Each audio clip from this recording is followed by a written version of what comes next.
Anyway, kamu kan sebagai ibu juga bekerja gitu kan. Pernah gak sih ada kegalauan-kegalauan antara memilih kayaknya mau fokus ngurus anak aja atau tetap mau jadi working moms? Enggak sih, kalau kegalauan dari dulu berumah tangga dan punya anak memang aku udah tahu bahwa aku segitu cintanya dengan dunia acting ini. Cuma memang setelah punya anak memang prioritas bergeser. Memilih film itu juga berpengaruh jadinya. Gitu. Jadi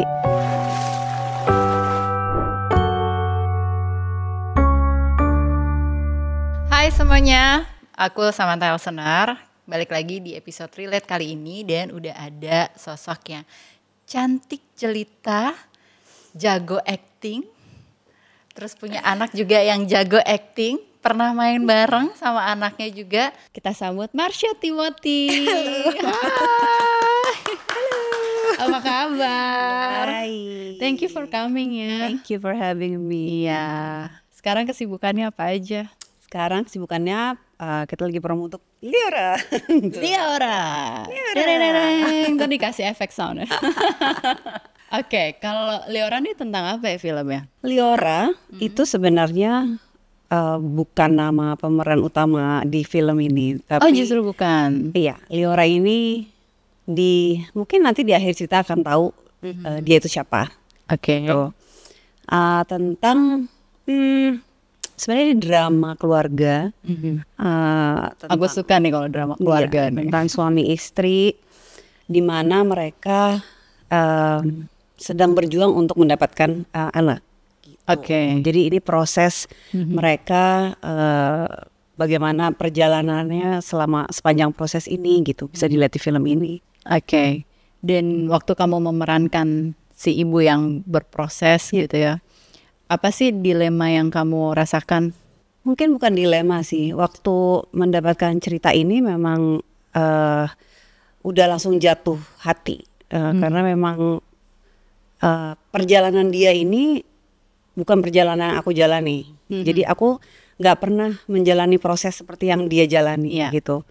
Jadi ketika membaca ceritanya, membaca perjalanan dan ya cerita hidup mereka dalam proses ini, itu buat aku menginspirasi sekali. Maksudnya betapa kuatnya sih mereka semua. Maksudnya bukan cuman si istri tapi suami juga dan juga seluruh keluarga sih. Karena sempat kayak moodnya naik turun gitu nggak? Karena kan kalau kita lagi berusaha untuk punya anak, ya biasanya kan akan banyak sekali gitu komentar-komentar dari orang sekitar juga. Betul, itu iya. Itu yang juga mempengaruhi ya psikis ya, karena kan itu kan fisik dan psikis seorang perempuan ya ketika menjalani proses itu harus kuat dan memang nggak bisa terlepas dari support sistemnya. Memang dia butuh support system dari orang-orang terdekat untuk kesehatan fisik maupun mental gitu. Dan biasanya yang terdekat justru yang paling jauh. Kadang iya. Tapi di cerita ini peran yang aku perankan namanya Mutia.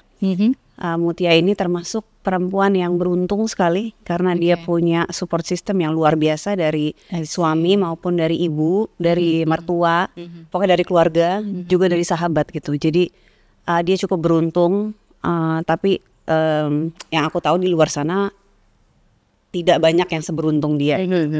Kalau kamu ada di posisi Mutia gitu ya, lagi berusaha terus gitu, terus ditanya-tanyain sama orang, kapan punya anak, risih gak sih? Nggak harus di posisi Mutia, di posisi aku aja udah punya anak. Kadang-kadang orang selalu bertanya kenapa anaknya satu, nggak tambah lagi, kenapa nggak tambah lagi? Kadang-kadang kenapa harus mempertanyakan itu gitu. Kalau untuk aku pribadi itu sih aku pikir kenapa ya orang harus melakukan itu, kenapa harus bertanya hal-hal yang seperti itu. Bahkan kadang bukan keluarga ya, kadang orang yang mungkin juga nggak bisa dibilang terlalu dekat juga yang bertanya hal-hal kayak gitu. Apalagi yang memang berjuang sekali untuk bisa punya anak, prosesnya sulit. Kalau suami yang nanya gimana? Suami nanya, suami aku. Iya. Oh itu nambah anak lagi ya? Kalau suami tuh nggak nanya, kita diskusi. Ngerayu ya. Ya kalau misalkan kayak balik ya sebagai peran memainkan karakternya Mutia itu gitu, ada dampak ke sisi mental kamu sebagai Marsha nggak? Kalau aku dari dulu kalau berakting gimana ya?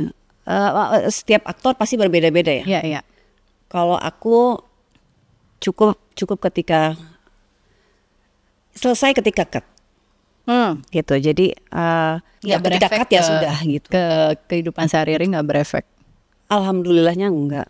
Nggak jadi kepikiran, ya pengen punya anak juga gitu. Enggak, tapi melo iya. Kadang kita melo. Ketika kita berada di posisi, kan ketika kita memerankan satu tokoh itu kan kita seperti dipaksa untuk bisa merasa seperti apa yang dia rasa gitu kan. Jadi ya yang paling sensitif itu adalah perasaan kita. Jadi melonya agak terimbas, lebih melo, lebih sensitif sih. Syutingnya berapa lama waktu itu? Kita syuting nggak terlalu panjang, sekitar 20 hari ya. Jadi selama 20 hari tuh kejaga moodnya atau harus melonya jaga. Lebih banyak di luar lokasi syuting. Ketika syuting pasti kita dijagain ya, ada sutradara yang selalu Prita sutradara kita yang selalu mendampingi, yang selalu ada 24 jam kalau ingin bertanya WhatsApp atau telepon itu dia pasti ada untuk kita. Jadi ketika di lapangan sangat terbantu tentunya dengan semua cast, kru juga sutradara gitu. Melonya ya kita nggak bisa taker kayak ya sehari 2 hari belum tentu, kadang-kadang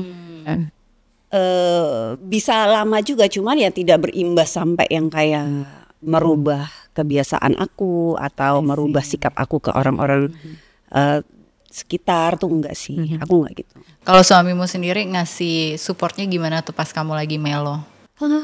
Kadang tuh dia cukup mengerti banyak karena mungkin profesinya sama. Iya. Jadi hal-hal seperti itu kita gimana ya? Orang berpikir karena kita sama-sama aktor akan ngebahas itu terus ya, enggak lah gitu.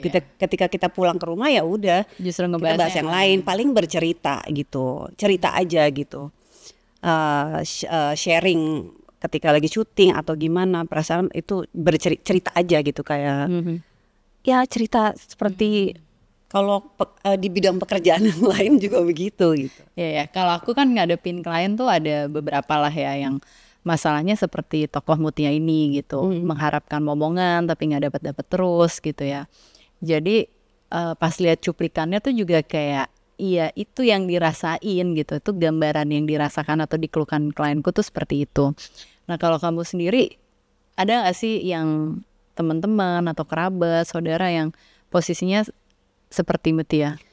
Ada, tentunya ada teman, saudara itu ada. Kalau aku sendiri, walaupun aku tidak mengalami proses itu, tapi kan aku udah punya anak ya. Sedikit banyak aku bisa terbawa cerita ini dan perasaan dia. Gimana rasanya ketika pengen banget tapi nggak dikasih gitu. Dan dia itu berproses, kegagalannya juga berkali-kali. Jadi ketika berusaha gagal, ulang lagi, gagal lagi. Jadi nggak ketika gagal lalu berhasil gitu. Gagal ulang lagi, gagal lagi, ulang gagal lagi gitu. Bagaimana gitu rasanya? Sekuat apa mental orang itu ketika menjalani semuanya itu gitu. Itu yang aku bayangkan, dan ya kita mungkin bisa bilang ya sabar gitu ya. Kita harus ikhlas, harus terus berdoa. Tapi ketika yang menjalani itu kan tidak semudah itu ya gitu. Jadi aku ya kebayang rasanya dia seperti apa gitu. Grievingnya besar banget ya. Ya kita kalau kehilangan sesuatu, kehilangan seseorang pasti kan rasanya seperti gimana ya. Dan itu beberapa kali terjadi. Kalau menurut kamu si kehilangan ini kan pasti bikin melo, pasti bikin grieving gitu ya. Tapi apa yang mendasari si Mutia tuh bisa akhirnya bangkit dan mulai prosesnya lagi? Itu yang saya kagumi dari dia.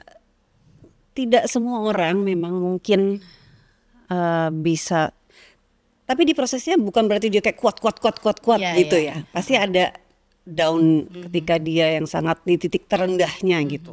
Itu ada. Cuman ya itu kekuatan dia untuk terus berjuang dan dia merasa bahwa dia berhak untuk berjuang dan dia merasa perjuangannya ini belum selesai, ya itu dilalui memang dengan proses gitu, bahwa harapan itu selalu ada. Untuk orang lain yang kondisinya sama kayak Mutia gitu, gimana sih caranya untuk bisa ngejagain si harapan itu selalu ada? Itu makanya aku bilang support system itu perlu sekali.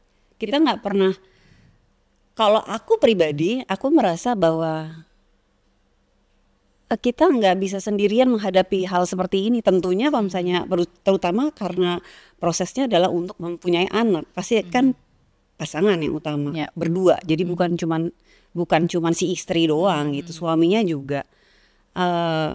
Dan siapa lagi? Tentunya orang-orang terdekat, yang paling dekat ya keluarga yang lain gitu. Makanya support sistemnya sangat penting untuk si tokoh ini tuh bisa kuat berdiri dan bisa kembali berjuang lagi. Itu nggak bisa dilakukan sendiri. Jadi support system yang ada itu berpengaruh sangat besar. Kalau seandainya perempuan diposisikan seperti Mutia, kemudian support systemnya nggak sebaik Mutia, bagaimana dia bisa memulihkan diri menurut versi kamu nih? Makanya kadang-kadang kita semua juga suka ngobrol ya, apakah film ini bisa nggak ya menjadi teman bagi banyak perempuan-perempuan mungkin yang sedang berjuang, bukan untuk sebagai tontonan aja, tapi untuk sebagai teman gitu, bahwa dia tuh nggak sendiri.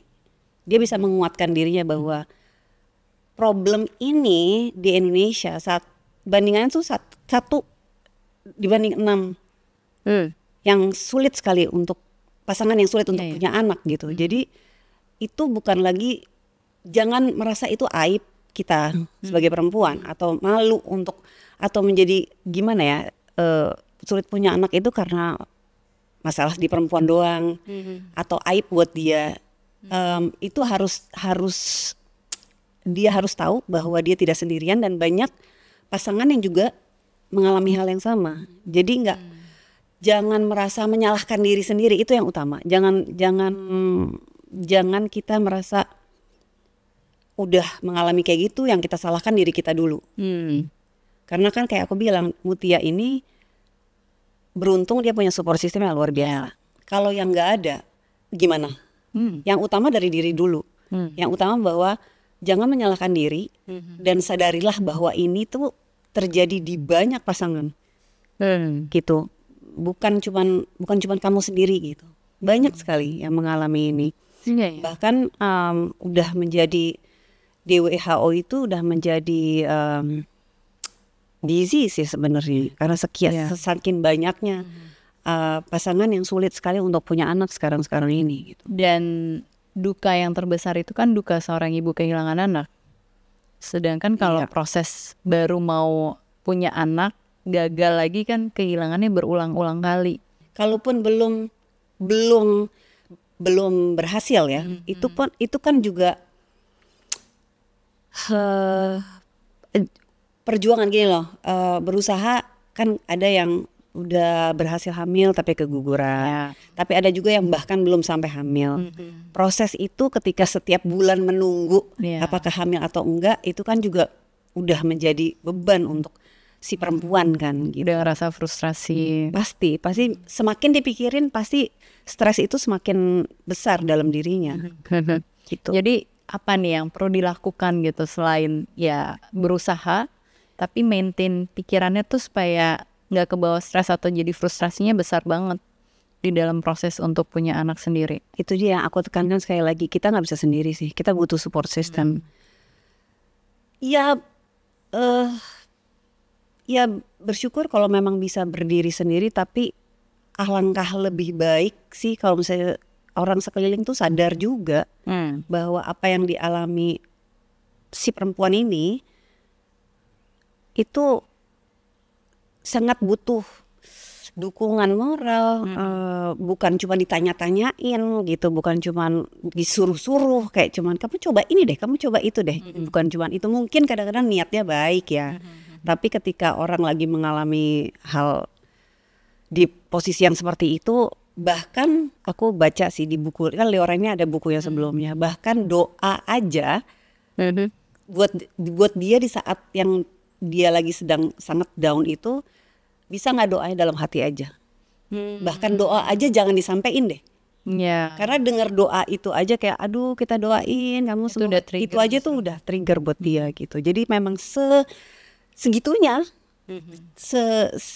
sebesar itu rasa. Jadi harusnya ngikutin dia kebutuhannya apa gitu. Iya pastinya kan kalau berusaha kita pasti harus pergi ke tempat yang tepat gitu. Periksa dulu, screening dulu ke dokter dulu. Itu kan udah pasti ya gitu.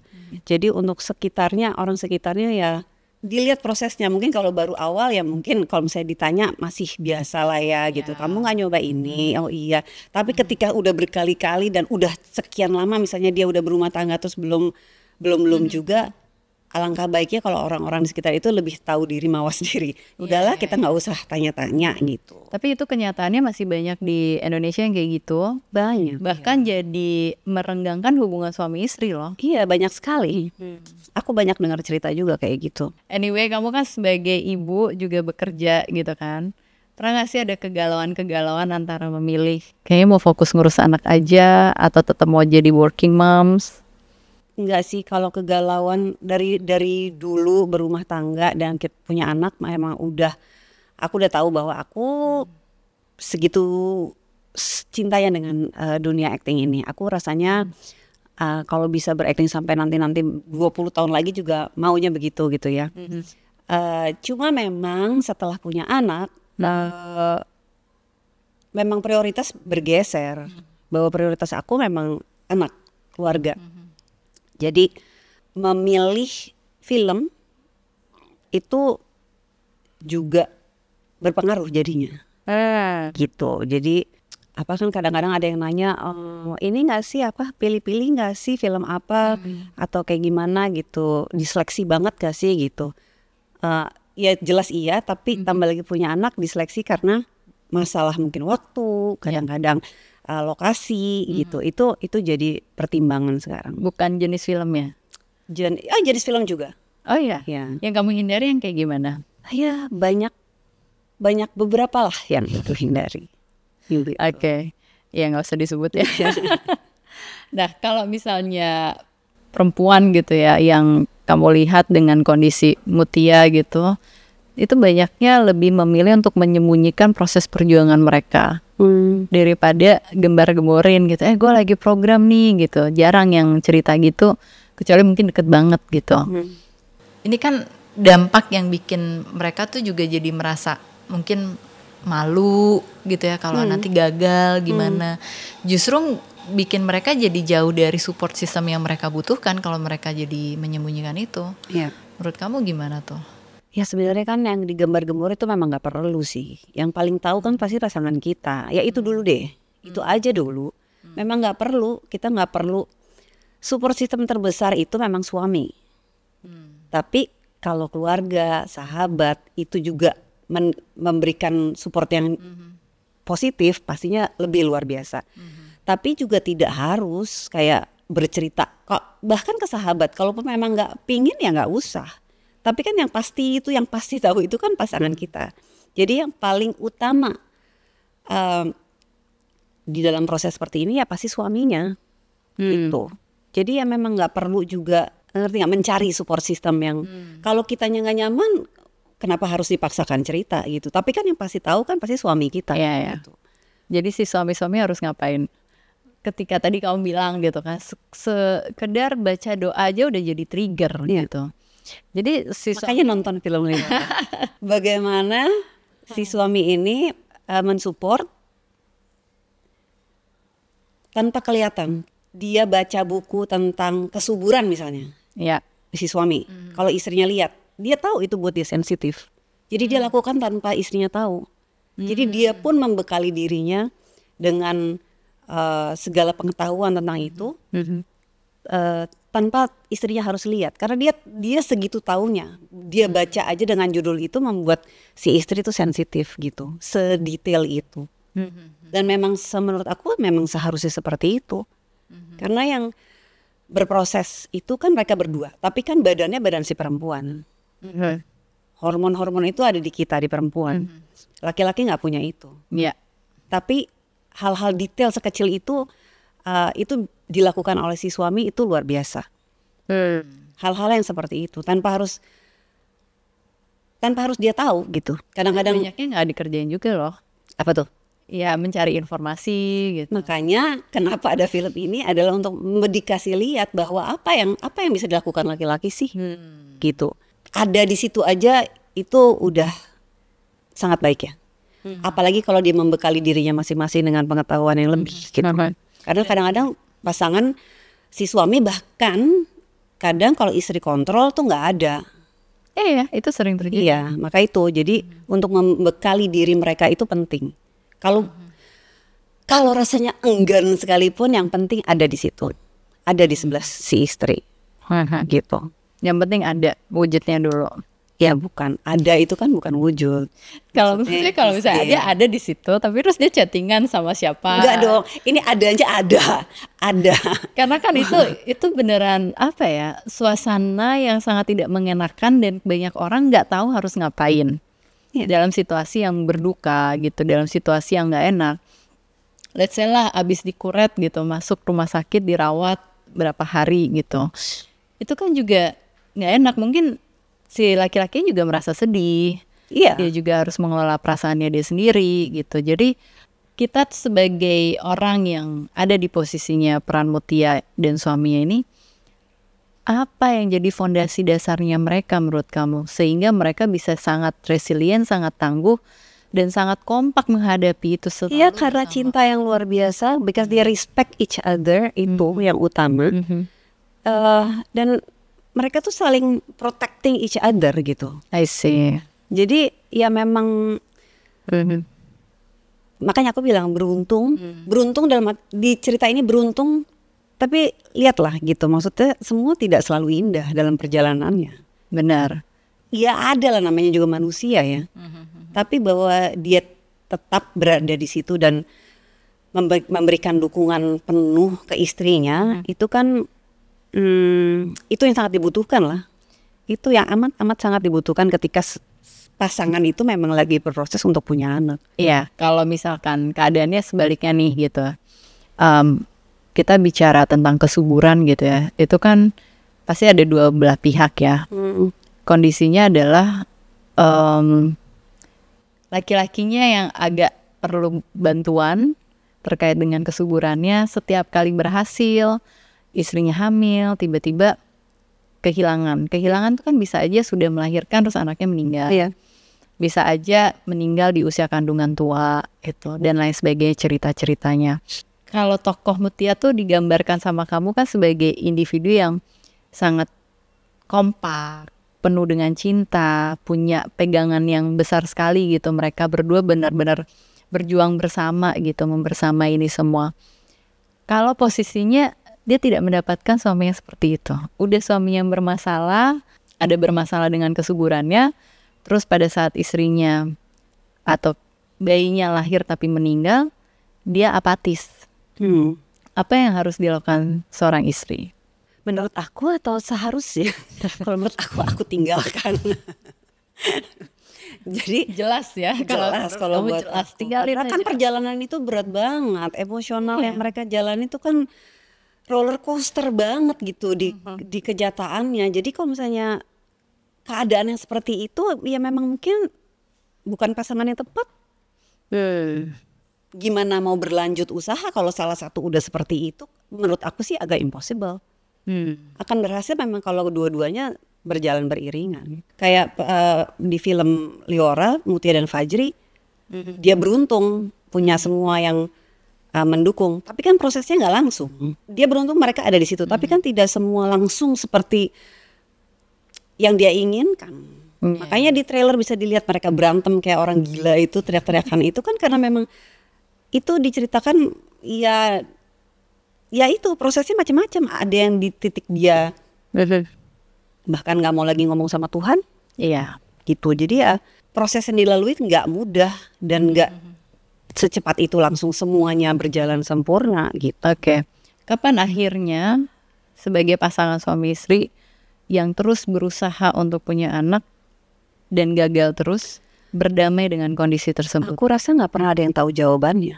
Karena ada yang aku baca bahkan sampai 20 sekian tahun menikah, udah usia 47 istrinya, suaminya udah 50 tahun, mereka udah menikah 20-an tahun lebih. Iya, dikasih anak. Tapi perjuangan mereka sepanjang itu.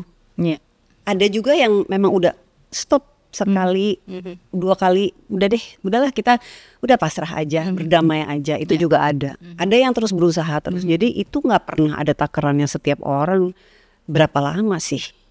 Semua tergantung setiap orang ya, masing-masing. Nggak bisa dibilang berapa lama. Aku mau nanya, selain cerita tentang Mutia dan peran kamu di situ, adalah gimana beradu akting sama Darius? Sama Darius itu untungnya kita udah pernah syuting sebelumnya. Ya. Jadi ketika kita ngobrol, terus diskusi, terus kita sama-sama udah berkeluarga juga gitu. Jadi itu lebih enak gitu, lebih tidak menemukan hambatan-hambatan gitu. Dan di situ selalu ada Prita yang selalu nemenin kita, yang selalu kalau kita bingung atau kita merasa ini gak enak nih gitu, dialog ini gak enak nih gitu, atau ini adegannya bagaimana ya supaya lebih bagus, Prita selalu ada buat kita gitu. Jadi alhamdulillahnya semua syuting berjalan dengan sangat baik dan menyenangkan kemarin Liora itu. Gitu. So kapan nih tayang Liora? Liora akan tayang di bioskop mulai tanggal 7 Agustus. Wah, boleh disampaikan wajib nonton atau apa, silahkan. Wajib nonton, ajak keluarga semuanya. Film ini nggak diperuntukkan hanya untuk perempuan aja atau untuk pasangan suami istri aja gitu. Tapi untuk semua sih, untuk membawa keluarga, membawa teman, sahabat, siapa aja tuh bisa nonton film ini. Kalau aku memang semuanya itu adalah takdir yang di atas. Ya. Apakah kita akan diberikan keturunan atau tidak, itu semua memang takdir Tuhan, bukan kita yang menentukan. Tentunya kalau aku berdoa terus, tidak ada yang tidak mungkin buat Tuhan, dan harapan itu akan selalu ada. Aku rasa itu yang harus menjadi pegangan, dan juga ingat bahwa dalam perjalanan ini kalian gak sendirian. Banyak pasangan di luar sana juga mengalami kesulitan, kegagalan. Tetap bersyukur dan ikhtiar. So thank you for coming. Thank you for having Sukses supaya bisa pecah rekor lagi filmnya. Amin. Dan amin, jangan lupa nonton Liora tanggal 7 Agustus.